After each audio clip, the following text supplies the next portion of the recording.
In this video, I'm going to teach you how to connect Apple Watch Ultra 3 to iPhone 13 Pro Max. It's a very easy process, so make sure to follow along. You can use your Apple Watch Ultra 3 or any other model in conjunction with an iPhone 13 Pro Max. To do this, all that you need is to bring the Apple Watch in close proximity of your iPhone. As soon as you bring them together, the Apple Watch will be picked up and you can set it up right away. If this prompt does not appear when you power on the Apple Watch for the first time and you bring it in close proximity, you can also use the Apple Watch application. So it's up to you. If you open the Apple Watch application, you will also see the options to set up a watch for yourself or for a family member.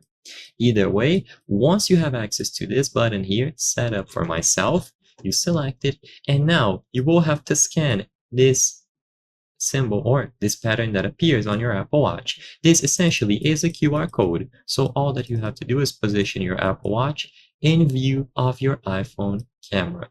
You can alternatively tap this option here to pair it up manually without using the camera.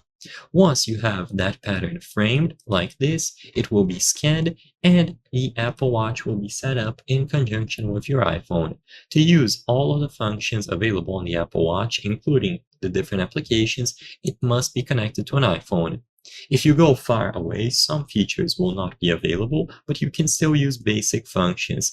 And even if you don't have a Wi-Fi network, you will still be able to access some applications. You can restore from backup or set it up as a new Apple Watch. And once it is connected, you will be able to manage it through the Apple Watch application. So I hope I was able to help you.